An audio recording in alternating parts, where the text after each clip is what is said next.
Our new sponsor, Better, is a fast-growing daily fantasy sports app. When you sign up using promo code PLAYBOOK in all caps, you receive a free $10 and a 100% deposit match up to $25.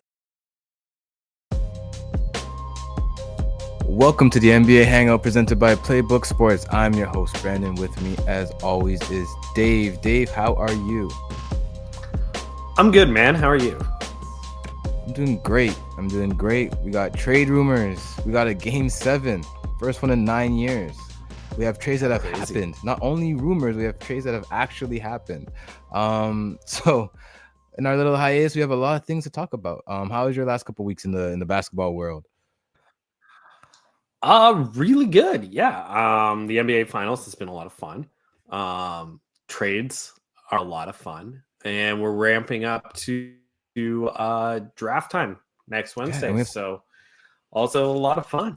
Yeah, the draft has actually had some waves. Ace Bailey. I guess we can start there real quickly. Like Ace Bailey, what do you think about that with him in his interviews? And do you think he's gonna fall that low, or do you think the team's still gonna sneak up and take him early? I don't think he's gonna fall beyond 6 by any means. Yeah, I've heard all kinds of things with Ace Bailey. That he wants to go to a team where he's more likely to get more shots, and that's not likely to be Philadelphia. I heard a wild rumor that his agent wanted to be paid for interviews. So if you wanted an interview with Ace Bailey, you got to pay his agent, which is just pure craziness. And if I'm Ace, like, I still want to go third. Like that's guaranteed money. Like you're gonna get that draft slot money. The third overall pick makes really good money. We're talking like 40 mil over 4 years. Yeah, you set yourself up. Any injuries or anything, you'll be taken care of. You'll be good. So you're gonna be all right. So, and I still think you're gonna develop in Philadelphia. I think there's a clear path to playing time. And I think it's foolish to mess with that. But that's me. Mm-hmm. No, I think I think that's an underrated part of the whole situation, to be honest. Like I haven't seen many people talk about that. Just like the money factor in it is like you kind of want to get drafted higher. Usually guys are okay with getting drafted higher because they know that's guaranteed money, right? They know that that's going to be money that they're going to be good into for multiple years. And so in case like that first year, maybe you have a bad year, maybe you're injured, maybe something tragic happens in that year and you don't play to your full potential right away.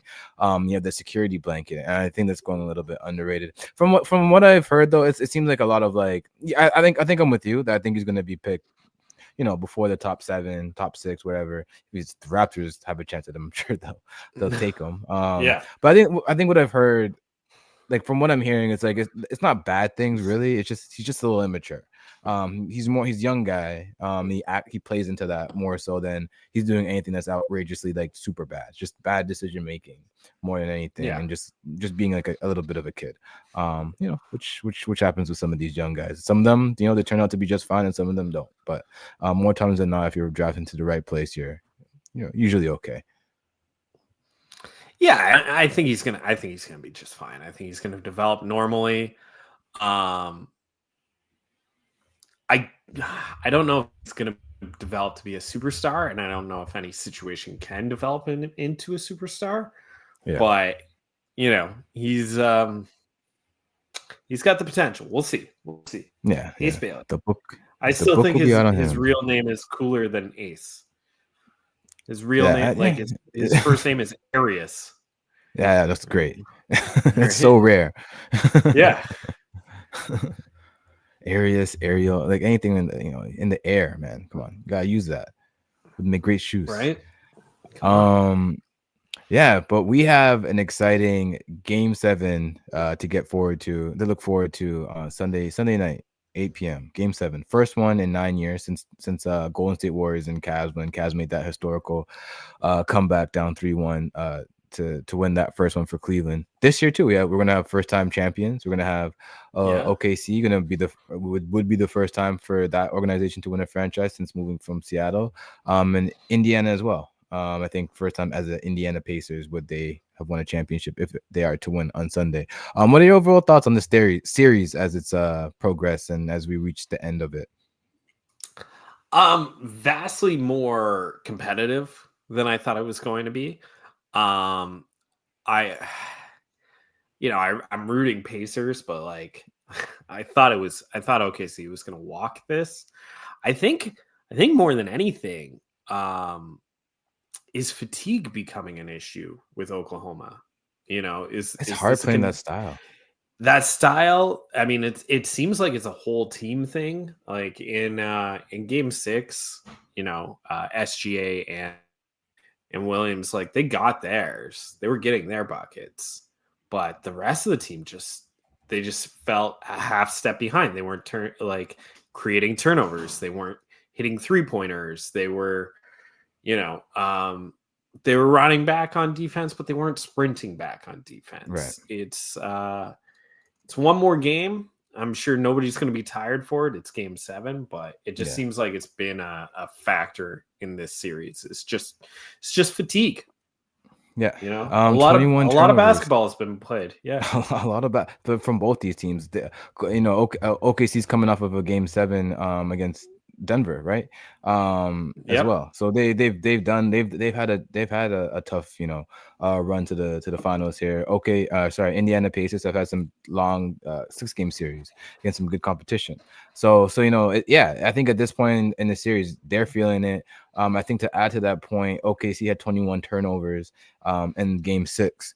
And Indiana only had 10, and the recipe for OKC to win is they've been winning that turnover battle. They win that turnover battle. That's what they lean on. So when they're not getting that, they're not getting their easy offense, and we see the result as in blowouts. So they're going to need that defense come Sunday to make sure that's there. I think it even traces down to Shai. He had 8 turnovers in that game. Which is crazy. He does not turn over the ball much at all. Like he's one of the better guys with protecting the ball. More turnovers and field goals made. He had 7 field goals made that game. So that's just something that does not happen with Shai. So I think they've to start off this series. I would say, like, as we see the progression of it, is like the first couple of games, Shai was getting his very easily, like extremely easily. Like it seemed like he was able to pick on whoever he wanted. As we see the series progress, Nembhard started to adapt to his play style, be able to guard him a little bit better, be a real factor in that area. But as well, they've been sending more and more help, kind of similar to like how Denver did in the past, more trapping. More of all that type of stuff to make it harder on Shai. And I think we saw the result in the last game. And, I think even in the game before, which allowed Jalen Williams in Game 5 to have 40-point breakout, was the attention that was given to Shai. And Jalen was able to just, see that pressure, take it, and use it to his advantage. So I think for sure 100% fatigue is a factor here. Yeah, it just you can just kind of see it in the guys.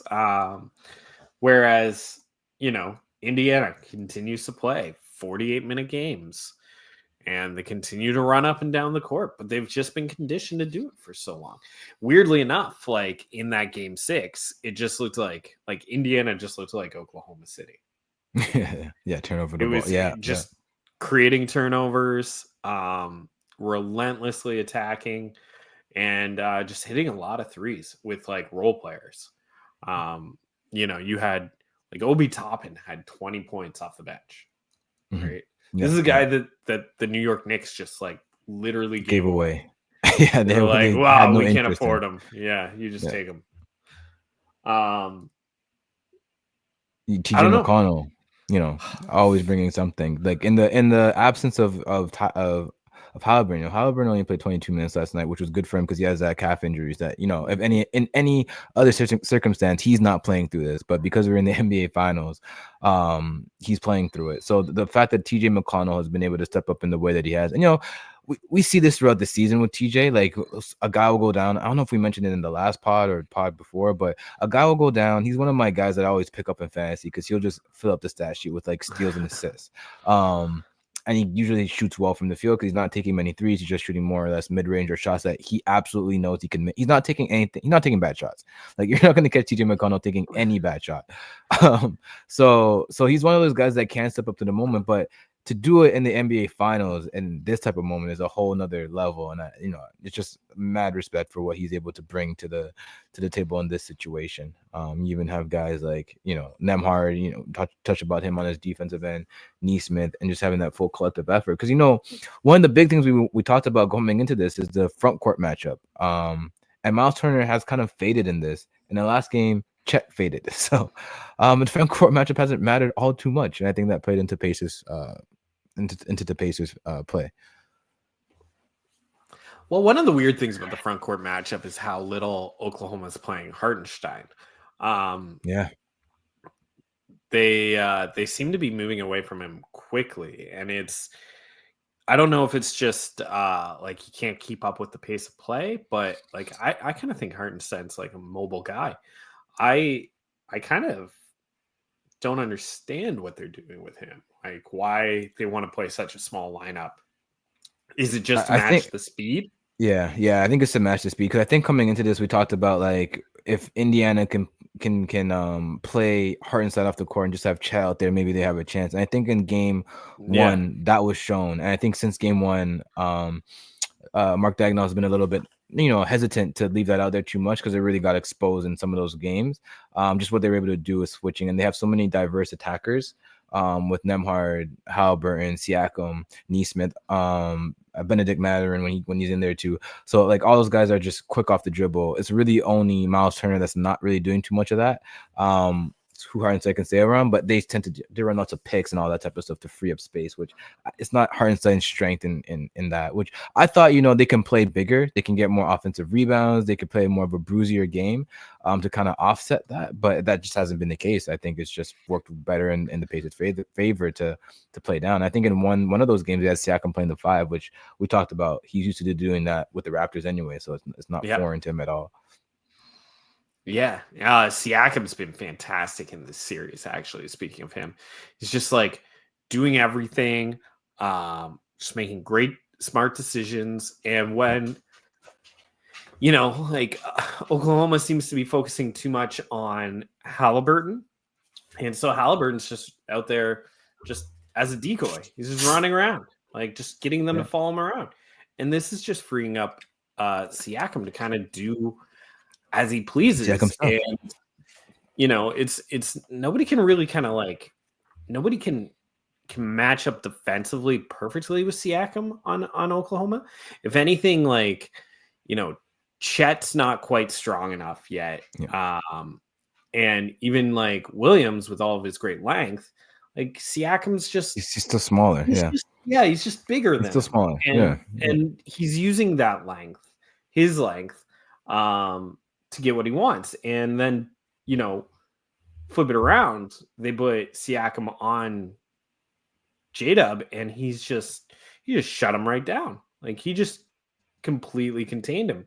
So Siakam's been the ultimate X factor, I think, for Indiana. And it's weird. It's a team made up of X factors. You talked about McConnell. You talked about Halliburton, right? Like Benedict Mathurin's had a game. Even Neesmith in the first game was just like hitting everything. He was the most dangerous shooter.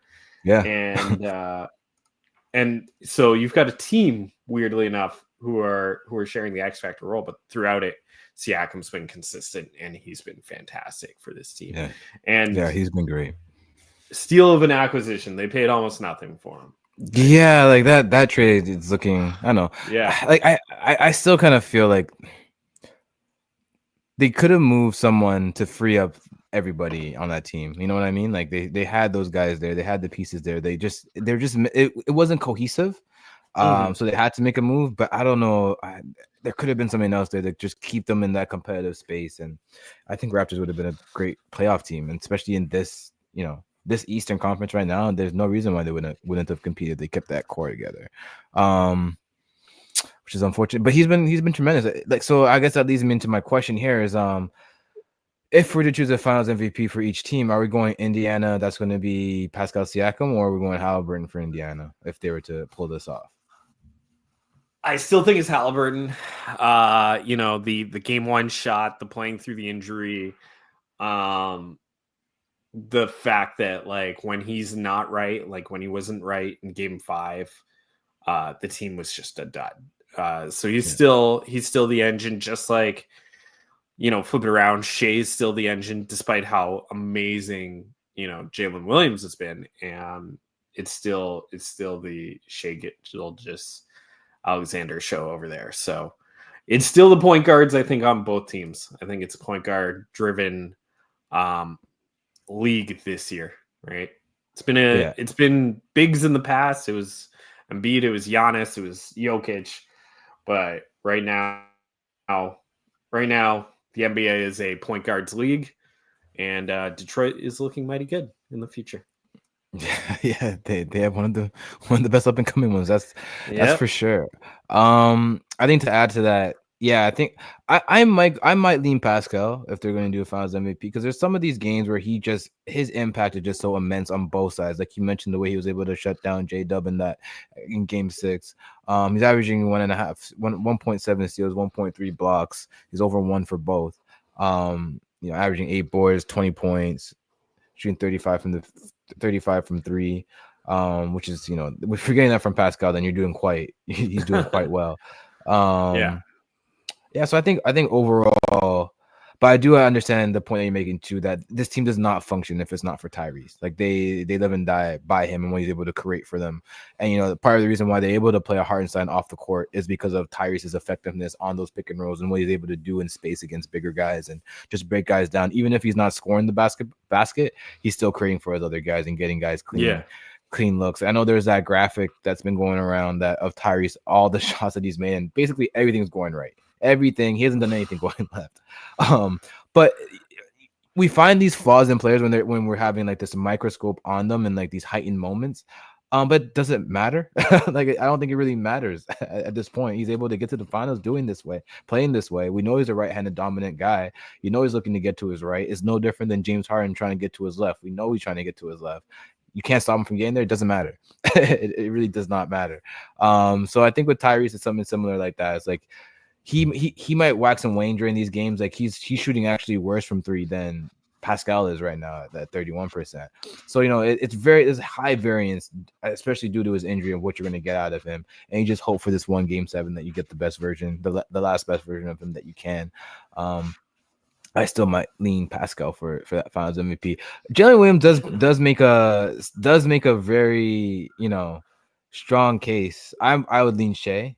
Shai's averaging 30.5, 4.5 assists, 4.5 rebounds, 2 steals, 1.5 blocks for this series on ridiculous shooting. He's not shooting well from 3, but actually not many of the guys are. Not many of their main players are shooting well from 3. And you look at JDub and he's at 24 points, 5 rebounds, 4 assists. For anyone else, I mean, looking at Finals MVPs from last year, he might be Jalen Williams. If Shai was on this team, Jalen Williams would be right in that conversation. But I think just to speak on Jalen Williams, like, how have you felt about his, emergence in these finals in particular? I feel like he's kind of been doing it all year. I think probably a lot of people are like me in this sense that it's not so much his emergence in what he's doing, it's his emergence in like the collective basketball fan mind, in that like Right. we're all appreciating Jalen Williams now. We're all seeing it and saying, okay, yeah, this is real. This isn't a flash in the pan. This is the player that he is. He's getting a lot of Scottie Pippen comps. I would still, I look at him, I still see more Kawhi, like Me San too. Antonio Kawhi. That's the one that stands out to me, is really Kawhi. Yeah, it's like when he's such a strong kid. He's so long. The shot is just so like it looks basic, but it always goes in. Like compact, like coming up the court, just pulling up into a pull up 3, and just when he does it, I'm like, oh, it's going in. Like it was early in the first or second quarter of Game 6 where he's got the ball, he drives to the net, he drives left, he puts it up with his left hand.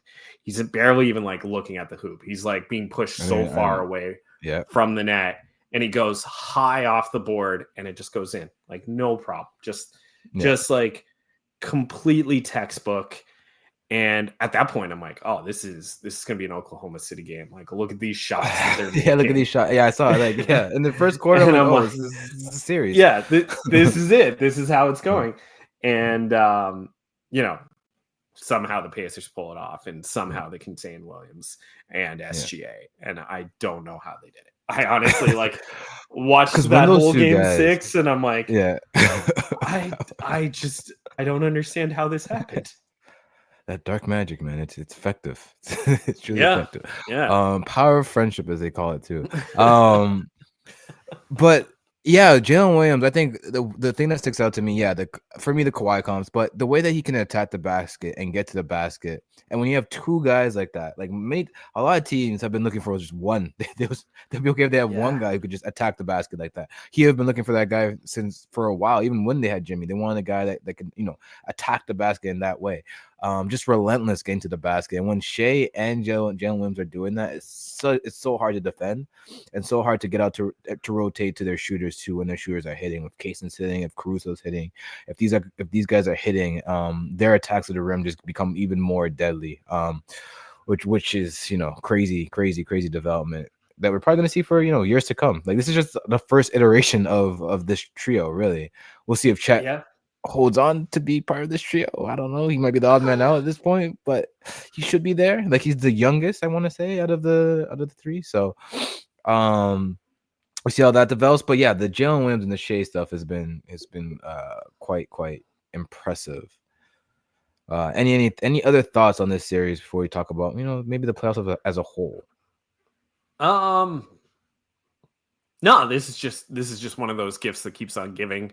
Can't wait for Sunday at 8. It's gonna be a good time. And two small market teams that'll likely create good ratings. Game 7 is likely to create good ratings. They've got a couple days right now to advertise the heck out of it. Quite honestly, every sports fan should be watching this game. There's no football right now. There's no hockey right now. Baseball is like in its infancy for this season. Tennis doesn't have a major tournament this week. There's no Formula 1 race. There's it's just the NBA finals. So every sports fan should watch this, and hopefully it's a great game, right? Because Game 7s could be duds, man. Like Game 6 was honestly kind of a dud. It was a dud. Blowout early. Right? Yeah, we had we've had 4 or 5 really good games in this series, and then we have a couple 2 blowouts. But yeah, Game 7s can be duds. They're also there's a lot of tension in Game 7s, which is why I like it. So those baskets, those early runs feel so heavy in Game 7s, especially in the finals Game 7. So I'm really excited for it. It might end up being like an 80 to 75 finish. It could just because of the nerves that these players are gonna have. But I'm here for all of it. And honestly, I think this is a good representation of what the NBA is in 2025. I think both of these teams, just the way that they have their, we talked about it all year, the depth. How much depth has mattered through these builds. We were wondering throughout the whole year how much it's going to matter. You're keen, you're quick on that one, and it's mattered a ton. These are the two of probably the deepest teams, the best teams since January. You look at the Pacers style in which they move the ball a lot. They have that fast pace of offense, that fast paced offense. Yeah, you look at OKC where they have that the fastest on defense. Great stylistic matchup.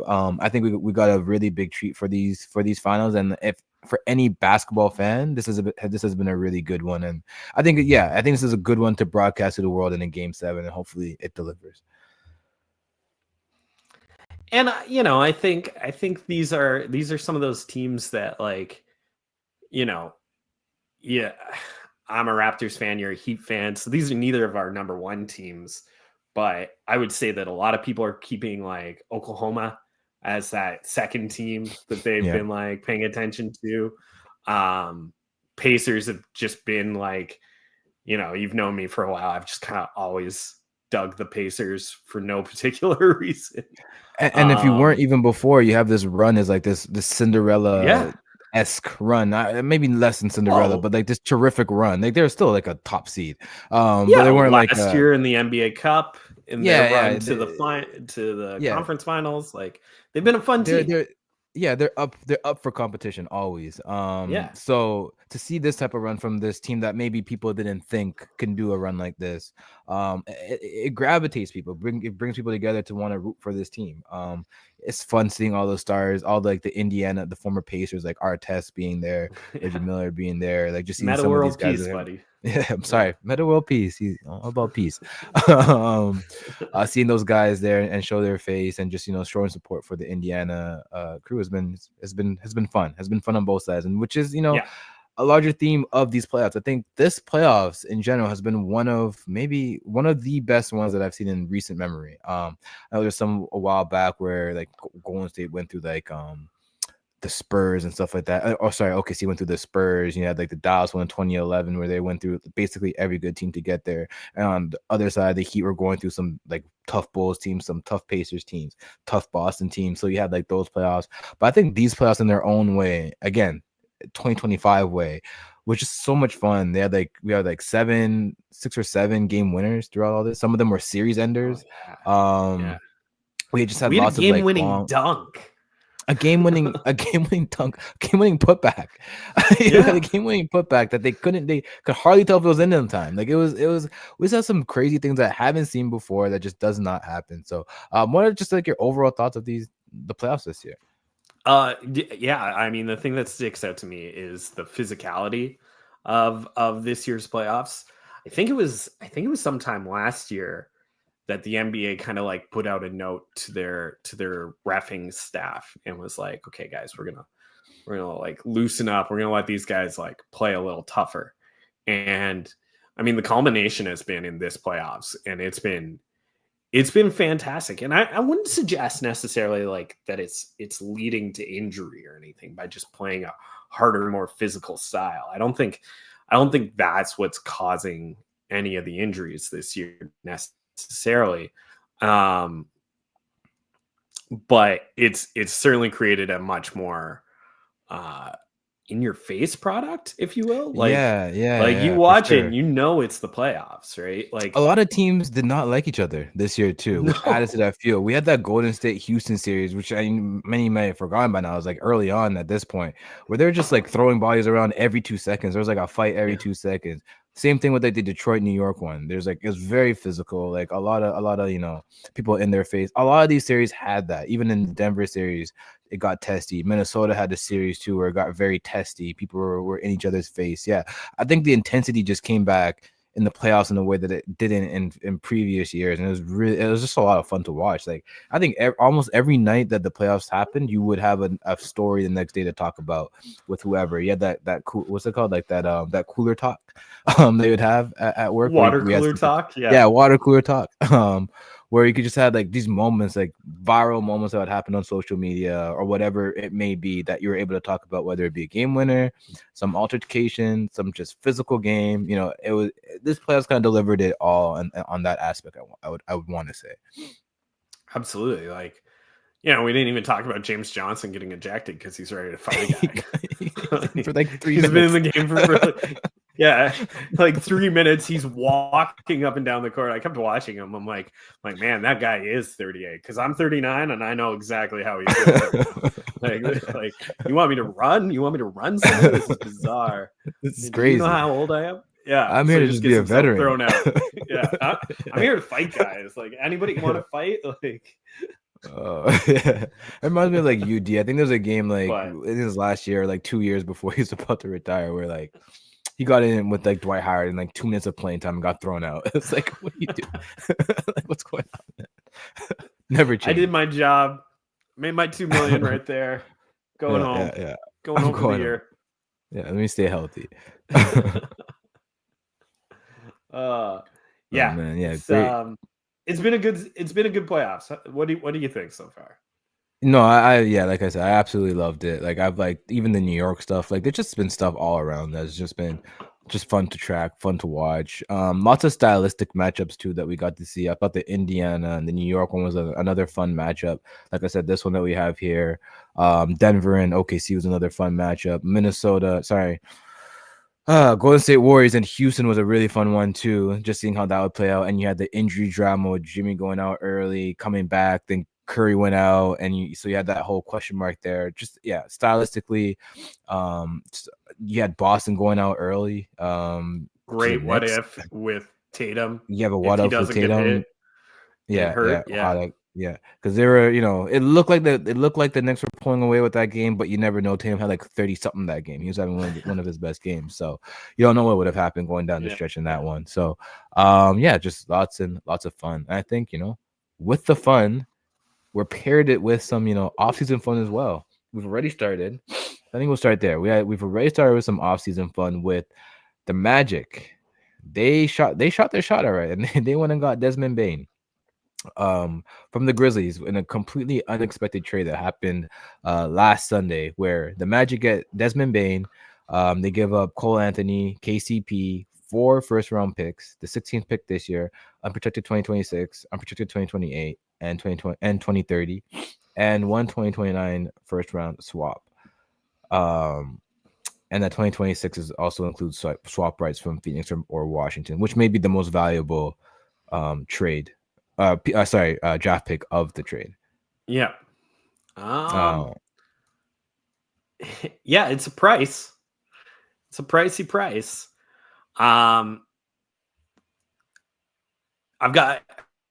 So there's so much going on with this trade. Like, you look at the Memphis side of things and you question, well, are they blowing it up? Like Desmond Bane is part of their trio. Are they going to move Ja? Are they going to move JJJ? And then they come out and they say, no, we're not going to. And it kind of makes sense when you look at the return that they got for Bane. Like, this is a huge return. This is arguably bigger than what New York gave for Bridges. Because there's 5 first-round picks involved, but KCP is a good veteran. He had a bad year last year, but that doesn't dictate what next year is going to look like. And Cole Anthony is a 6th man of the year candidate who can handle the ball, spell off Ja. Like, he makes a lot of sense for Memphis, and Memphis gets, all these first round picks. They're probably in a better place today than they were. And it brings me to think, like, you brought up Chet Holmgren. Is he going to be there for the Thunder later on? And they could pull this same thing because their top 2 guys, and Shai and Jalen Williams, aren't going to go anywhere. So is your 3rd guy enough? And if he's not enough, can you trade him for a lot? Right. It seemed like a really tidy piece of business. And then if you're the Magic, like, Bane theoretically does fix pretty much everything that you've got going wrong with you at the moment, right? Like, he's career almost 40% 3-point shooter. He can handle the ball as a secondary playmaker. He can get in there and muscle around with guys. He's not a liability defensively. He can move the ball. He's just kind of perfect next to Paolo and Franz, like, theoretically, and Suggs. So really excited for the Magic. I'd like to see them continue with this trend, try and find even more shooters to go with these guys. It'll be interesting to see what they do at center, whether it's Mo Wagner or Wendell Carter Jr. Yeah. And two centers that have their flaws, but does the center matter this much with the rest of the surrounding team?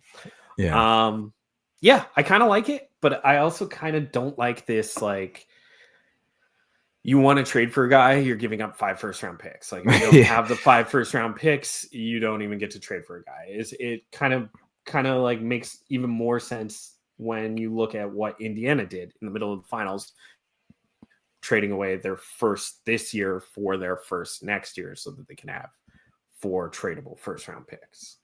Yeah, because I think that's what's become important now. It's like having those tradable picks is very important in making these deals now. And it does kind of like that cachet of having that cachet to make those big trades now. I guess for a guy, entering his prime in Bane.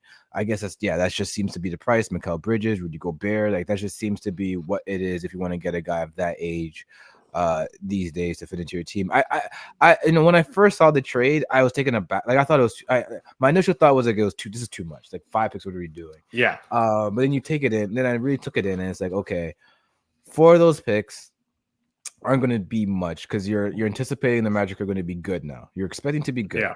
So these should be bottom end picks. Last 10 picks. Yeah.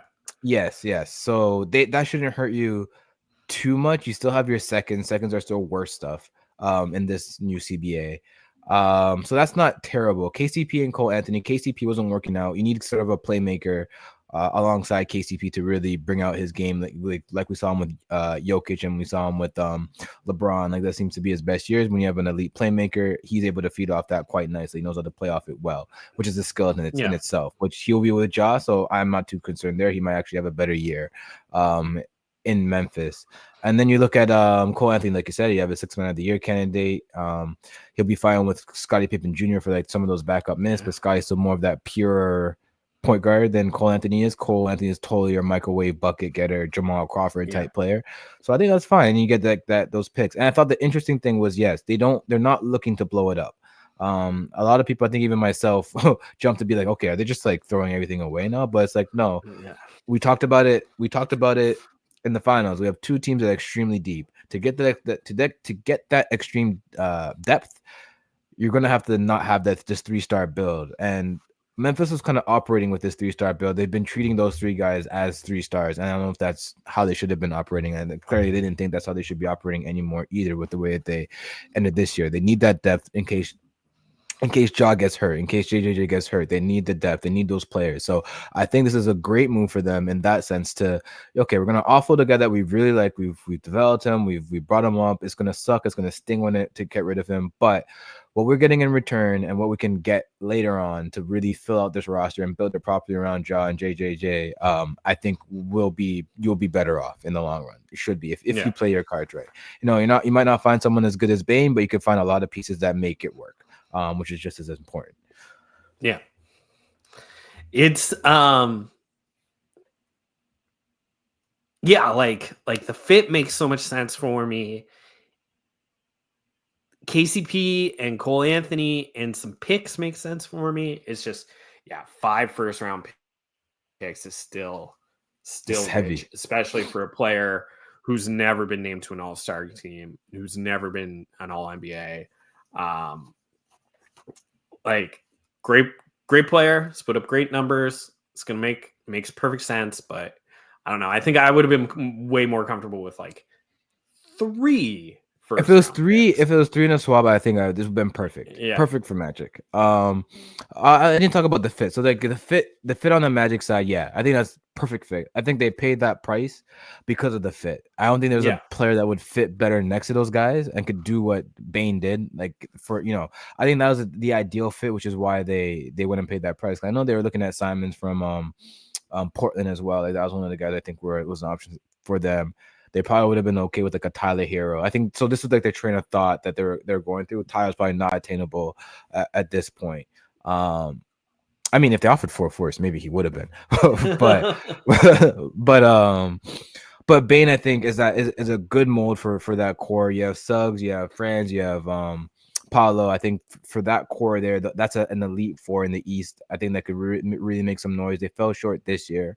They weren't able to do too much in the playoffs this year, against Boston. They kept them close, but they weren't able to give that final punch. And I think like a guy like Bane could really help them get there. So I like the move to get to make themselves more and more competitive, to stay in that run in the East, especially when you expect teams like Boston to take a step back next year. So we'll see how that pans out for them.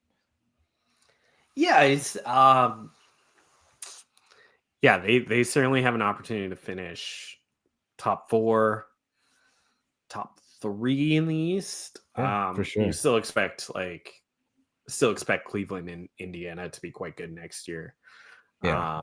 New York should be good. New York should be good. Yeah. Yeah. And then Boston I think will the rest probably of the East be better than we want them to be. Whatever. They might not even whatever team Giannis is on, it will be good a playoff team. Yeah. Yeah. So Yeah, they could yeah. be. Yeah, they could fit in right there. Yeah, and then now we move into closer to the draft. We're looking at trades that potentially could happen, and the big one. I don't know if it's a big trade that's going to happen, but maybe one of the most notable players being traded is Kevin Durant. So here I have 3 potential trades to his trade destinations that he's requested. I've left out Yep. Minnesota. I've left out Minnesota for now. I've left out Toronto for now. I don't even think Toronto's truly. We could start there. I don't even think Toronto's truly interested in getting KD. I think that's just a leverage play from whoever.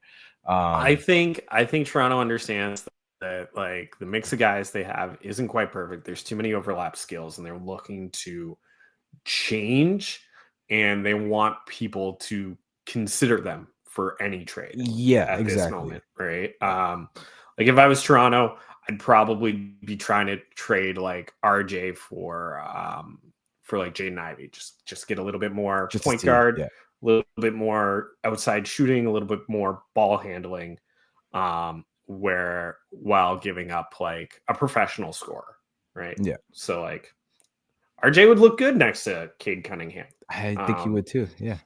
But so does Jaden Ivey. So I don't know if Detroit would even do it. Yeah, So. I'm really curious how Detroit feels with Jaden, because if I remember, the minutes together weren't the best. Like they were both better when one was off. Yeah, Um, I think so. Jaden was starting to get better just before he got hurt. But I think they played better separate, which I don't know. We'll see. We'll see what they do with him, because I if he becomes available, that's one that I would be keen on to see where he ends up. Yeah, I know. You and I will fight over Jaden Ivey. Yeah, we'll for fight where he gets to go. Yeah, where he gets free to go, for sure. Ivy. Yeah, please. I love Detroit, but free him. Yeah, But looking at looking at the KD trades. Maybe we'll start with the Houston one. Yeah, let's start with Houston. It seems to be one of the most rumored teams. Again, I feel like this is one that the Suns have put out there a lot, because they ultimately hold the Rockets ultimately hold the Suns picks. So I think ideally the Suns would like to get one of their picks back from the Rockets in a KD trade, but that's just not happening at this point. No. That's not on the table. So the trade that I've kind of conjured up here was, the other thing that they made note is that they don't want Jalen Green. That's not the guy that they want. They want Jabari Smith Jr. Houston's been kind of like, we're okay with Jabari. We kind of like him on this core. We're not trying to ruin too much of what we got here, but we'll give up Jalen Green. Jalen Green doesn't really fit next to Booker, so they've been looking for a third team to kind of fulfill this trade. So I have Jalen Green going to the Bulls with a second, Dallas a second from Houston. I have KD going to the Rockets, and then I have Kevin Huerter, Lonzo Ball, Dylan Brooks, a first 2020, their first pick this year, and a second round pick for Kevin Durant. Yeah. What do you think of that trade? I honestly don't think Houston's even getting up that 10th pick. I feel like they would I feel like they would go elsewhere with that pick. So I think they'll use a different first, but yeah. So I think Houston is the most motivated to get this done. I think it makes the most sense. They have too much young talent. They can't play it all. Bundling it together into, an offensive go-to guy, solves a lot of what did ail them this past year. Plus you have another professional to play with, like Fred VanVleet, who's going to help teach the team, like, this is how, you're a professional in the NBA. Which is all good things. The thing that I would be most excited about in that trade is if I'm a Bulls fan, because the idea of Giddey, Jalen Green, Bazulis, and if they make a trade for what's his name over there in Golden State, Kuminga, that could be a really fun team. It could be a really fun team. Honestly, when I was conjuring this up, because I don't think there's many. I think part of the issue is I don't think there's many teams that want Jalen Green right now. Like, I don't think they have many teams that can fit him. One, his salary; two, the type of player he is. But I think the Bulls. I think for the Bulls, this is a good one to pick up, because it seems like they're gonna lock up Giddey. That seems to be their guy. Kobe White might be on the move, it sounds like. So if Kobe White's on the move, you have you have this backcourt of now, which is a little bit different, a bigger guy in Josh Giddey. And then you have your traditional scoring shooting guard in Jalen Green. I think that is a nice duo that can at least grow. It could be fun for Chicago at least. And then again, Bazelis is there as well. I think that core right there would be a fun one to see what they can do. Might not might get you into they're almost in the plan this year. They were in the plan this year, weren't they? Yeah. I think they're in the plan this year. So no reason why they couldn't get back to there with a team like this. So I think for the Bulls, it's actually not a bad deal for them. I think they should be looking to get into trades like this just to get another young piece with what they have building. And for the Rockets, I think they would ideally, I think they do want to consolidate some of this youth. In this year that I have here, they're not really consolidating much. They're really just getting rid of Jalen Green and Dylan Brooks. You could throw in a Cam Whitmore in there to sweeten the deal. Like that could be there. That wouldn't affect things too much.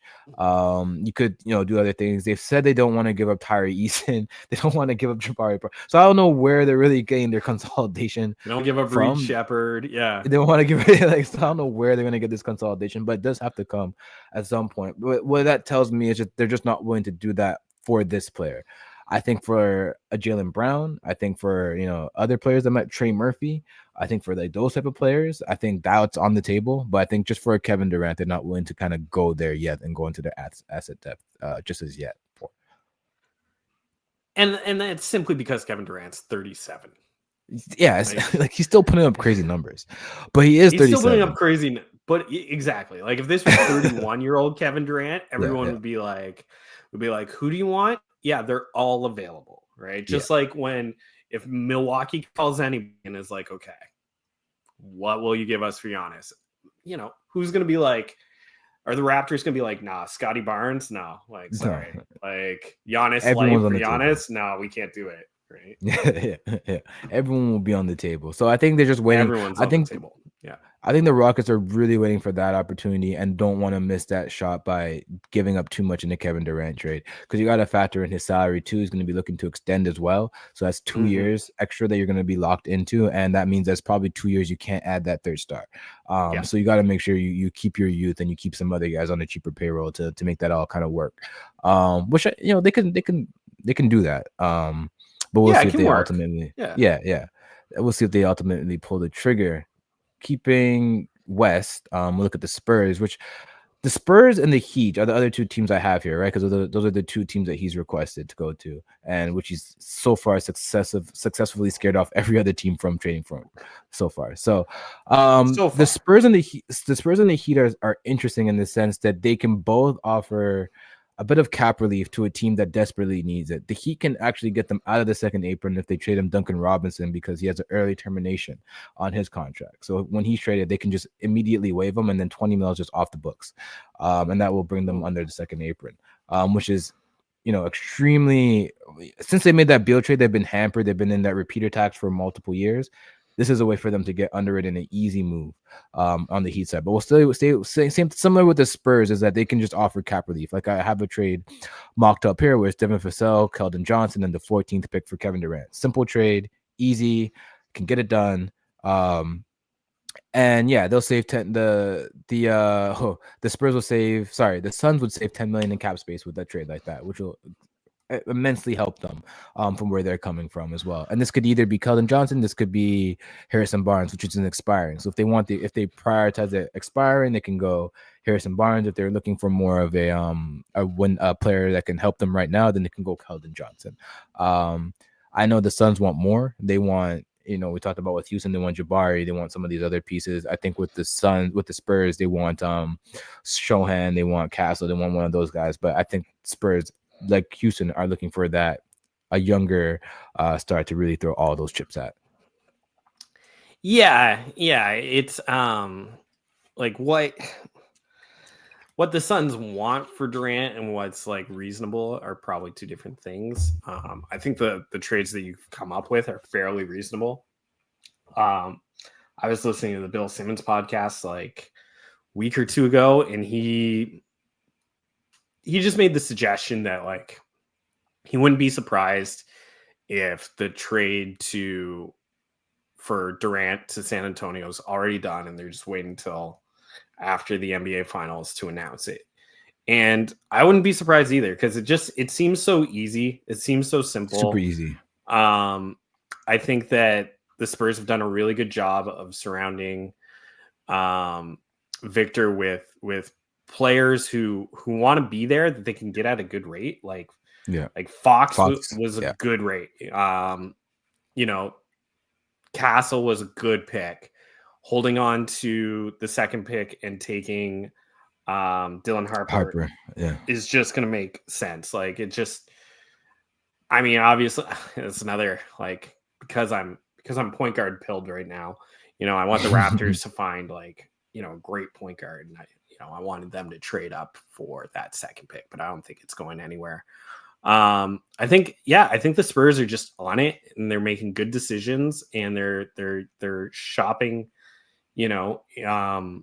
the right sales. And I think it's, I kind of, like, I wouldn't be surprised if it's done. I kind of think it's done. Yeah. I thought early on, I think when Bill Simmons made that comment, I thought it was going that way too. I just feel like the Spurs are the least motivated of these three teams to actually do it. I feel like they put this trade out, and then, like, if you want it, here. Like, if you want to do this is, but we're not really doing this, like, whole back and forth. Like, we're not doing that. Like, this is what you're going to be getting from KD. It's fair for what KD is at this stage, and if you want it, and this is where he wants to be, I think out of all the teams, this is where he wants to be the most. Let's just do this. Like, it's simple. Like, we don't have to do anything too crazy. We don't have to even involve a third team. If you want, we know you want your center. If you really want that center, we can send Keldon over to the Brooklyn Nets, and we can get Claxton over to over to the Suns. And if you really want your center that badly, like, they can match, they can get that third team trade if they need to, if they really want to, right? Would they reunite with DeAndre Ayton? That would be comical. Would. Ayton's a fantastic 2K player. Just a little note to any 2K head out there, where you look at him and be like, oh, I don't know, like, he's not that great. In 2K, he's great. Like, he's going to collect all the rebounds and put them back. How would Booker feel? I don't know. Like, even if KD's traded, how does Booker feel? Like, does he care? It's not like any of these trades or any of this is making the Suns a better team. Like, exactly. It's just trying to set them up to tank. Honestly, like they want to deny it. They just can't do it. Yeah, they want to deny it all they want. To trade Booker. Yeah. They want to deny it all they want, that they can keep this a competitive team, that they can trade KD and then bring in winning pieces so that they can stay competitive. No. But it's just not, like, once they made that Beal trade, and they handicapped themselves to his contract, they became the Washington Wizards. Yeah, it's funny how that works. They became a win. They had a win now window for these three players specifically. Like, once one of those players did not work out, that build was dead and done. And the only way they were getting out of that build was with trading Booker or trading KD. Now, if they traded KD at the trade deadline and they'd made that more of an apparent thing, they might have gotten back a decent return for a team that was trying to make a run in the playoffs and do something. They would have caught a team willing to give a little bit more. They had a deal with the Heat they had an offer from the Heat, I should say, at that time, which included them getting Jimmy Butler, which you can fake yourself into believing that now you're competing again. With Jimmy there and whoever else is going to be in there, which I think now they would probably accept to fool themselves into thinking that they can compete. But yeah, I think the Suns are trying to deny that they don't have to go into this tank mode, that they could keep Booker forever. But the fact of the matter is they're either going to have to waive and stretch Beal, which I don't know how much they really want to do that, because that's a lot of money, or they're going to have to eventually trade Booker to get that super return. And that's when the Rockets are like, okay, you want your picks back? You want your picks back? You want Reed Shepard? You want Jabari Smith Jr.? Let's go. We'll talk now. Detroit will be like, you want Jaden Ivey? Who else do you want? Let's talk. You want a Thompson twin? Yeah. Well, how much are the Suns hoping that Oklahoma loses game 7 and like just gives them a haul of picks for KD and like KD. Some good young player like Aaron Wiggins, and Lou Dort, because they just it'd be super easy. Money. It'd be super easy for OKC to make that trade. It's like hard. You probably can even throw in Hartenstein just for the money to work, and then you put in whatever, Wiggins, and then like whatever picks make it work because they have too many. so it doesn't matter. They literally have a problem where they have too many, and they're gonna run out of roster space, let alone money. So like they gotta start moving them now before other teams like start holding it against them. Like, I know you got to trade picks, so trade me the better pick. Because then you have to get rid of something, right? So you got to get rid of. You might as well spend less salary by giving me a 10th pick than a 23rd pick, right? Right. Yeah. Say cheap on your books. You want to pay Chad and Jalen, right? And then the last team here. So I think I am kind of with you though. I think the Suns might ultimately be the team that gets this done. I think Houston might be a little bit more motivated than them, but I think it's just easier. It's just easier to get a Spurs deal done than it is the Rockets deal. Because of the second apron rules. And then the last team here I have is the Heat. Who I don't know how motivated they are. I think they're kind of motivated. I think they're in between the both, where they're not as disengaged as the Spurs, but they're not as motivated as maybe the Rockets, where from what I'm thinking, their deal on the table probably right now is probably Wiggins, Duncan Robinson, Jaime Jaquez, their 20th pick this year, and probably a future swap. Is what I would anticipate them being willing to give up at this point in time. And I honestly think at this point, Jaime Jaquez isn't even on the table, which is crazy. Which is probably like their negotiating room where they'll throw on Jaime, they'll throw in Jovic and something like that, and they'll find this deal. Similar to the Spurs, like if they want Claxton so badly because they feel like they need this big man, even though they traded for Nick Richards midseason, but they need this big man so badly that they can do a 3-team trade with Brooklyn, and they can get Claxton in there if they really needed to, with the similar salaries working out. But I think this is also would be the Heat deal. They've been some more a little bit more momentum heading towards like Heat maybe doing something with this, but Suns want Kelly Ware, and the Heat are kind of like we're okay. we'll keep Kelly for now. From your perspective, though, because I know what Heat fans think. Do you think that they should include Kelly Ware in a trade for Kevin Durant, or do you think that's somebody that they should hold on to? I do think before you answer that, I do think that if they do get Kevin Durant, they still have stuff to trade to fill out the roster. So I think if they were to get KD, they wouldn't stop there. They would make probably follow-up moves to that. So, I mean, like I like the idea of it being like Kalel, Bam, KD as like your front court. I think that's like an interesting mix of skill sets, length, and toughness. Even though you may not think of KD as tough, KD's a baller. That guy's tough. Like he gets in there and he bangs it up more than you might think a guy of his build would. I like the idea of Tyler in the backcourt, and I guess Davion Mitchell's fine. Yeah, he'll be. That'll be the position that they'll need to kind of upgrade on, as that point guard position. Is I think their next move would be looking for somebody to just help that out. So I don't think they should trade Ware. I think if you do, you're moving Bam back to center. All kinds of like ripple effects. I think the team works better with Bam as a power forward, whereas as your full anchor, Bam's this crazy roamer. I personally wouldn't prioritize KD if I'm the Heat. Like I understand he's like very much a Heat player, very much like culture-wise, he's the type of guy that go after. He'd have never been known to pass up a star. But like I still think the thing that continues to bug them is the lack of lead guard. Like I'd be that's their biggest hole. Yeah, I want the Heat to have Ja Morant. Like I want the Grizz to just be lying to everyone, and they are full rebuild, and the Heat can get a Morant. I want the Heat to get, a LaMelo Ball, a Trae Young, a Jaden Ivey at the worst, right? Like I want them to somehow make a trade for the second pick and get Dylan Harper. Yeah.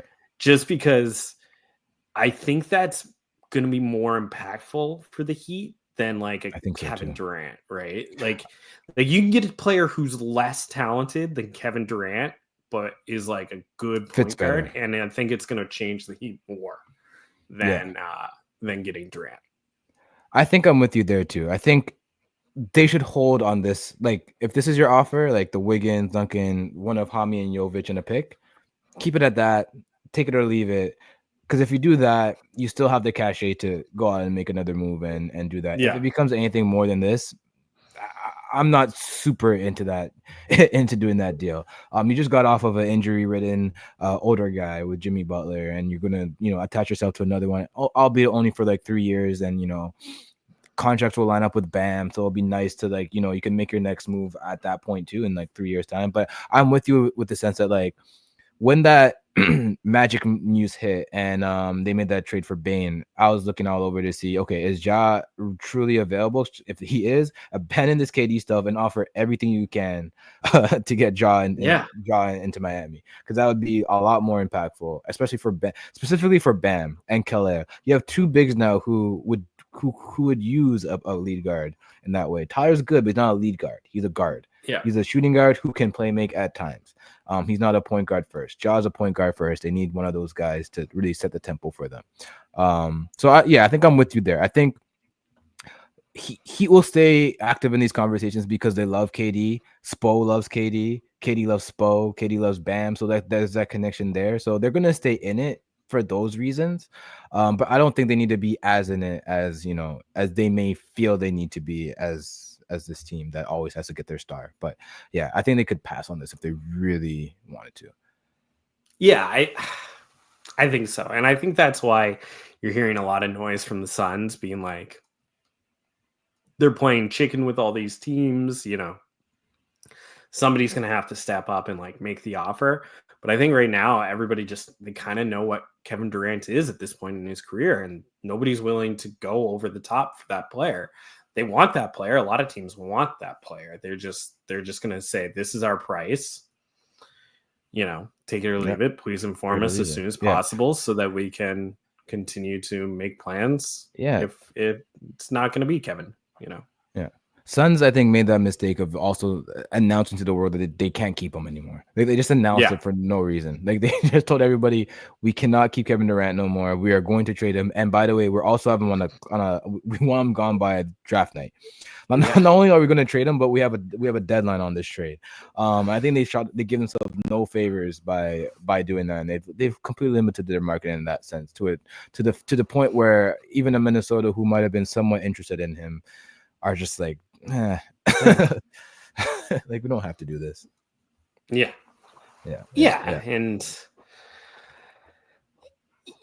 I don't know. It's one of those things where like the NBA's like the old guys in the NBA are holding on. They're holding on. They're kicking and screaming. Like it's still the LeBron, Curry, KD, James Harden league. Chris Paul's still a viable player in this league, and there's still the guys who are getting all the headlines.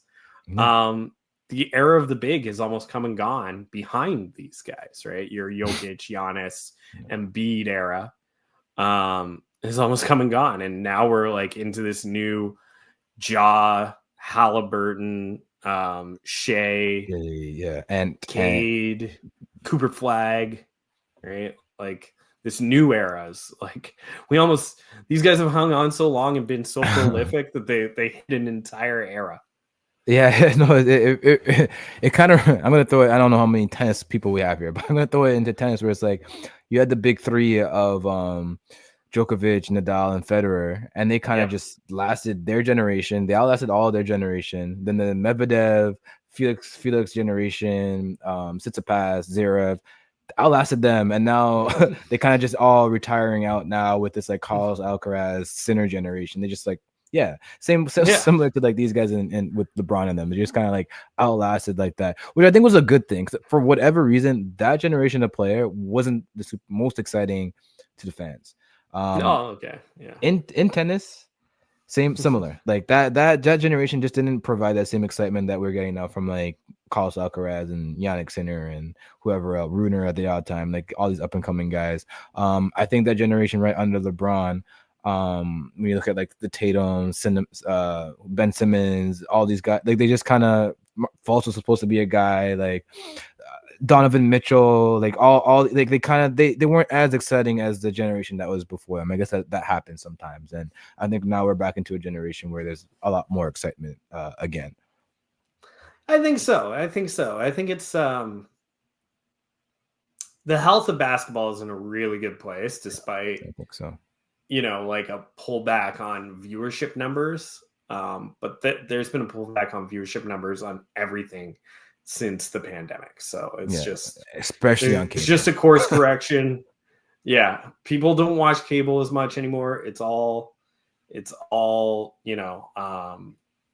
Netflix and streaming and all this kind of stuff. So, and that's why like it was a good thing that they got some of these games onto like YouTube TV, right? Yeah. I have YouTube Premium. I don't know how YouTube TV works, but I would like to watch basketball games on it. I think it's more of a States thing, unfortunately. But yeah, might be. I might be wrong, but I feel like yeah, because of like Disney and that ownership struggle that they have with Canada. But yeah, they're going to Amazon next year. The NBA, so they'll have that. I think that'll be good for. I think maybe January next year, or is it? I don't know if it's the start of the season or January next year that they get Amazon. So that'll be. I think that's going to be a big boost. We'll see how they do viewership wise when that's there. I think it'll be positive. So yeah, the future of the NBA is bright. We see it with these finals. We see it with this offseason. We see it with this draft class. Lots and lots to be excited about. Anything else before we head out here?